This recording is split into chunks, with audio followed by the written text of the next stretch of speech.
તો આજે હું બનાવું છું પાત્રા, પત્તરવેલી, અળવીના પાન, તમે જે પણ કહેતા હો. એની માટે હું લાવી અને વચ્ચેથી જે એની જાડી રગ હતી, નસ હતી એ કાપી અને પછી એને મેં ધોઈ લીધા છે. હવે એને કોરા કરીશ. તો એની માટે મેં 250 થી 300 ગ્રામ જેટલા પાન લીધા છે. તો એની માટે મેં 2 થી 2.5 વાટકી જેટલો લોટ લીધો છે, ચણાનો લોટ ચાળીને. હવે પાત્રાની અંદર મસાલો આપણે એવી રીતે કરશું કે એને ડ્રાય વઘારીએ તો પણ ટેસ્ટી લાગે અને રસાવાળા બનાવીએ તો પણ ટેસ્ટી લાગે. જો તમને બહુ લાઇટ ખાવાની આદત હોય તો મસાલા થોડા પ્રમાણમાં ઓછા કરી દેજો. જો તમને ચટાકેદાર ખાવું હોય તો મસાલા વધારી દેવાના, એવી રીતે. હવે નોર્મલી આની અંદર સૌથી પહેલાં આપણે ચાલુ કરીએ. સ્વાદ પ્રમાણે મીઠું,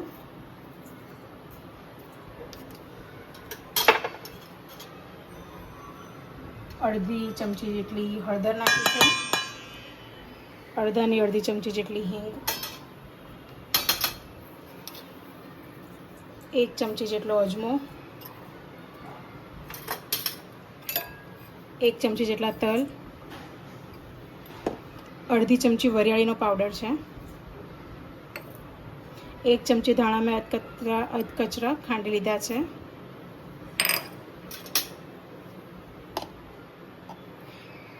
જો મસાલો આની અંદર તમે પ્લસ માઇનસ કરી શકો છો.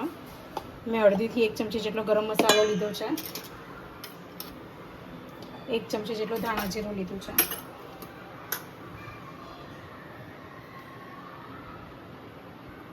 દોઢ ચમચી જેટલું તેલ લીધું છે.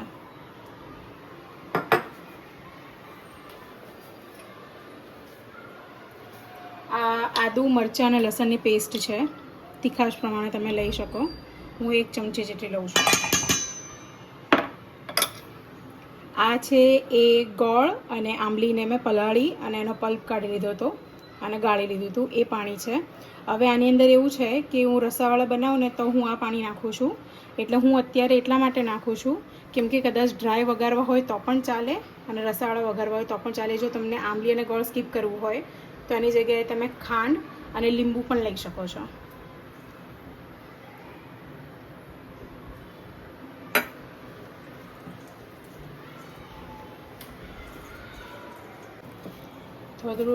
થોડું પાણી નાખી અને આપણે એક મીડિયમ ઢીલું બેટર બનાવી લઈશું.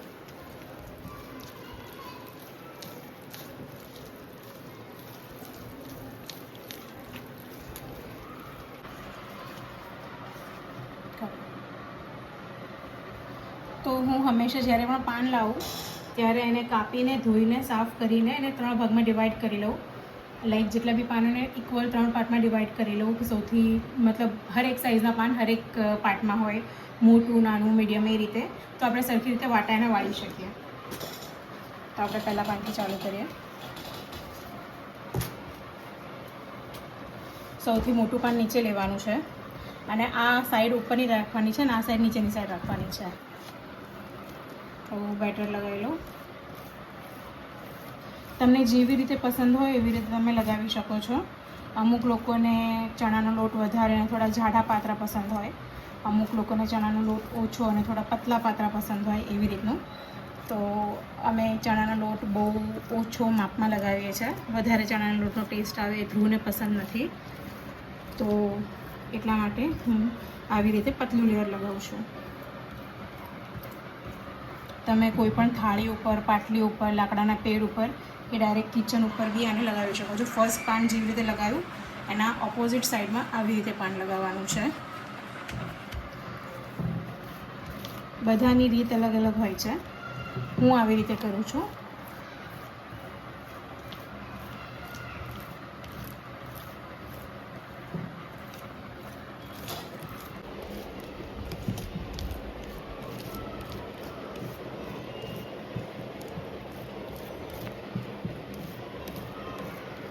હરેક ખૂણા પર, હરેક કિનારી પર હું પ્રોપરલી રીતે લગાવું છું. અમુક લોકો વચ્ચે વચ્ચે લગાવતા હોય છે, પણ મને આવી રીતે પસંદ છે. હવે ત્રીજું પાન જેવી રીતે ફર્સ્ટ પાન રાખ્યું હતું એ રીતે, અને જેમ જેમ એક એક પાન આગળ જતું જશે એમ એમ એક એક પાનની સાઇઝ થોડી થોડી નાની થતી રહેશે. જેવી રીતે મેં કીધું ને કે હું 3 પાર્ટમાં ડિવાઈડ કરું છું. તો હું આવું લઉં છું કે સૌથી પહેલાં છેક નીચે બધામાં મોટા પાન, એની ઉપર થોડા મીડિયમ, અને છેક ઉપર પછી જે ઝીણા નાના પાન હોય અથવા તો અમુક પાન કાપતી વખતે, સમારતી વખતે, ધોતી વખતે કટકા થઈ ગયા હોય, નાના થઈ ગયા હોય, તો એ પાન પછી હું છેક ઉપર વચ્ચે લઈ લઉં છું. ચોથું પાન સેકન્ડ પાનની રીતે આમ આવશે.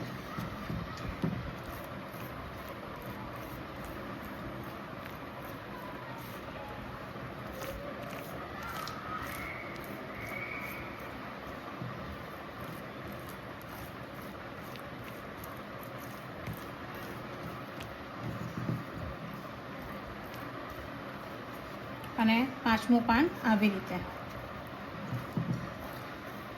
તમારા પાનના નંબર્સ પ્લસ કે માઇનસમાં હોઈ શકે. સપોઝ તમારા 3 કે 5 કે 6 ગમે એટલા પાન થઈ શકે.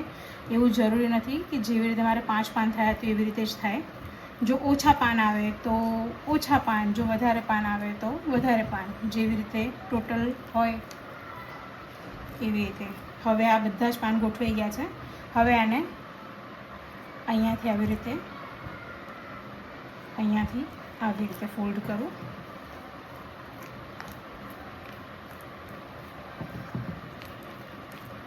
અને અહીંયા આગળ અંદરની સાઈડ પણ આપણે આવી રીતે લગાવી દઈશું.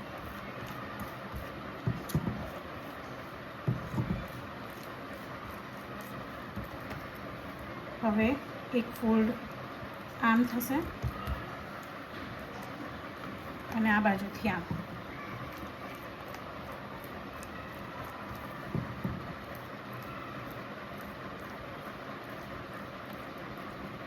પછી આપણે આને આવી રીતે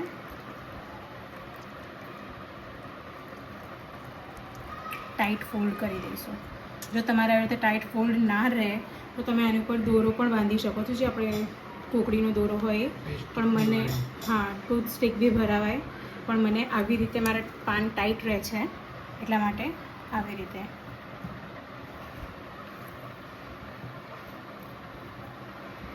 હવે આને આપણે કાણાવાળી જાળી પર મૂકી દઈશું. તો આપણા વાટા રેડી થઈ ગયા છે. મેં કાણાવાળી પ્લેટ પર તેલ લગાવી દીધું છે. હવે આપણે એને 20 થી 25 મિનિટ માટે આવી રીતે કુકરમાં બોઇલ કરવા મૂકી દઈશું. પાણી લીધું છે ને? યસ. ધીમોથી મીડિયમ તાપ છે. એકદમ ધીમો પણ નથી, એકદમ ફાસ્ટ પણ નથી, મીડિયમ છે. હવે આને 20 થી 25 મિનિટ માટે રાખી દઈશું. વચ્ચે વચ્ચે ચેક કરતા રહીશું કે થઈ ગયું છે કે નહીં. તો 10-12 મિનિટ થઈ છે. આપણે ચેક કરી લઈએ ચપ્પુ નાખીને. ચપ્પુ થોડુંક ભીનું, મતલબ ખીરા જેવું બેટર જે છે એ કાચા જેવું લાગે છે, એટલે આપણે ફરીથી પાછું બંધ કરી દઈશું. 20 થી 25 મિનિટ થઈ ગઈ છે અને ચડી ગયું છે. આપણે એને કાઢી લઈએ.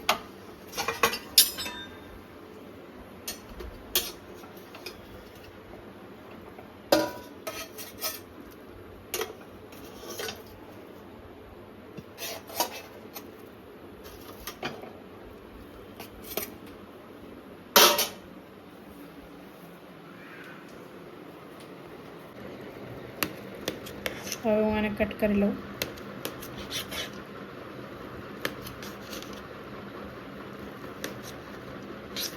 સુગંધ તો સારી આવે છે, બાકી જો વઘારે. અરે યાર, મને તો ખાવાનું મન થઈ ગયું. બોલથી ચાખી નથી ચાખ્યું હું. અડધા તો આમને આની અંદર આપણે અડધી ચમચી જેટલી રઈ નાખશું. તો રઈ કકડી ગઈ છે. આમાં અડધી ચમચી જેટલું અજમો નાખશો, હિંગ, 1 લાલ મરચું, 2 ચમચી તલ, થોડાક લીમડાના પાન, ધાણા અધકચરા ક્રશ કરેલા છે, 1 ચમચી વરિયાળીનો પાવડર, અને આની અંદર મેં લસણ સમારી લીધું છે, મરચાં સમારી લીધા, થોડીક અડધી ચમચી જેટલી મારી જોડે લસણની પેસ્ટ પડી હતી એ લઈ લીધી છે.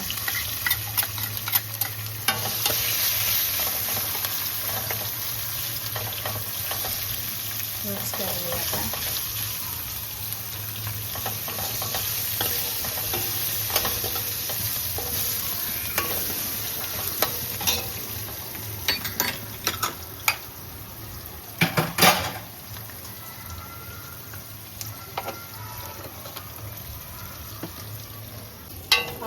અંદર મસાલો ભરી લઈશું.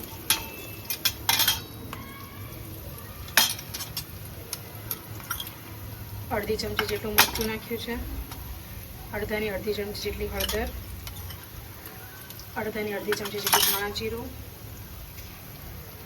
સ્વાદ પ્રમાણે મીઠું,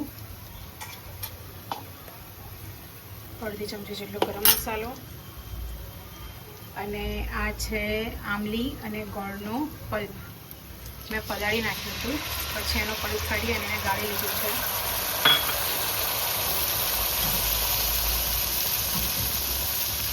અને એની અંદર અડધો ગ્લાસ જેટલું પાણી નાખ્યું.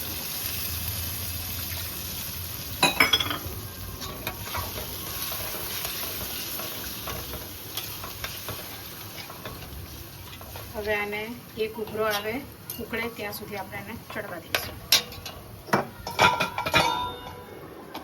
પાણી ઉકળી ગયું છે, એની અંદર એટલા પાત્રા જે મેં બનાવ્યા હતા એ નાખી દઉં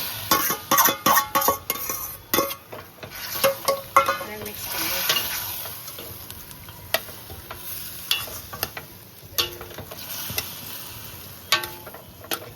પ્રોપર પાણી અને પાત્રાને મિક્સ કરી લઈશું એટલે રસો પાત્રા શોષી લે. હવે એને વધારે નહીં પણ 2-5 મિનિટ માટે ચડવા દેવાનું, એટલે પાત્રાની અંદર બધું પાણી એબ્ઝોર્બ થઈ જાય. આને ઢાંકી દઉં.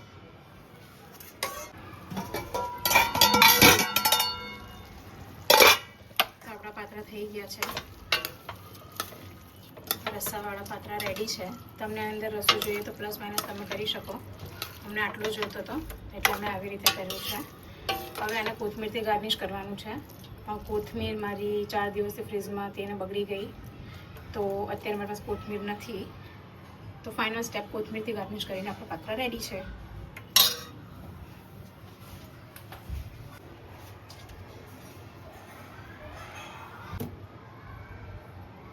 ભાઈ ચોળીનું શાક એકદમ રેડી થઈ ગયું છે, મસ્ત. બાકી જોડે દેવ દેખાવ જેટલો ડિલિશિયસ છે ને, આનો શું કહું તમે. એકદમ ગજબ.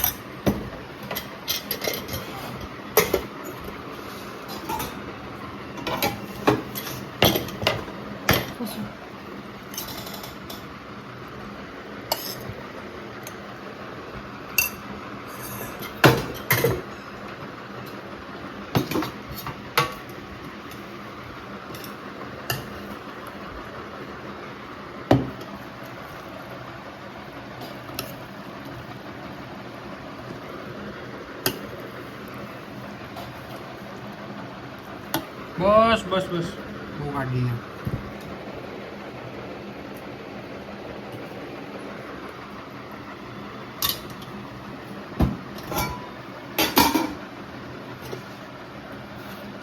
રોટલી લો છાશ. મારામાં ઘી બહુ ઓછું દઉં, પછી 2 રોટલી વાળી નીચેની 2 મારી એકદમ ઓછું ઘી.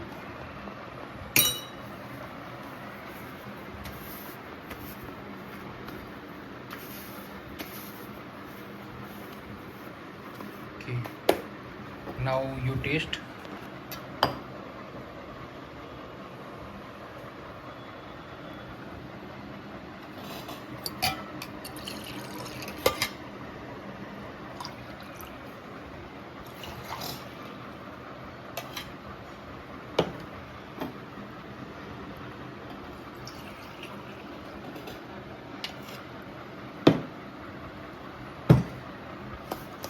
ટેસ્ટ કરો દો. ચલો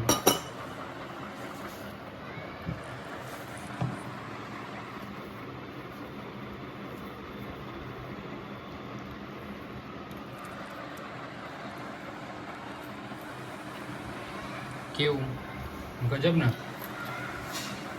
હું શું બોલતો ખરી દે કેવું છે. મસ્ત મસ્ત જોરદાર. એવું કે પાત્રા કેવા છે કે ઊભી ના થતી કઈ લેવું હોય તો મારે આપીશ.